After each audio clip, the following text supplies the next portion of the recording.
এটাও ঠিক যে দুজন বিজেপি নেতা, তাদের আমি দেশদ্রোহী বলে আমি ঘোষণা করছি। তারা নেতাজি সুভাষচন্দ্র বোসকে অসম্মান করেছে, কটু কথা বলেছে, নেতাজির ইতিহাসকে, আজাদ হিন্দ ফৌজের ইতিহাসকে বিকৃত করেছে। আজাদ হিন্দ ফৌজের যে 26,000 সৈন্য ভারতবর্ষের স্বাধীনতার জন্য বলিদান দিয়েছিল, তাদের অসম্মান করেছে। তো মুখ্যমন্ত্রী গতকাল ঘোষণা করেছে যে তাদের আইনত ব্যবস্থা নেওয়া হবে এবং গ্রেফতার করা হবে। তো শুধু বক্তব্য রাখলে চলবে না।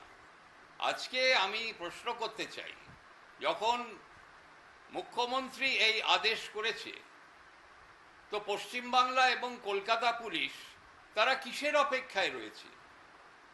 এই মুহূর্তে এই দুজন নেতাকে গ্রেফতার করা উচিত। কেন আমার মতে, ভারতবর্ষের মানুষের মতে তারা দেশদ্রোহী। এই দেশদ্রোহী নেতাদের ভারতীয় জনতা পার্টিতে কি করে স্থান পায়?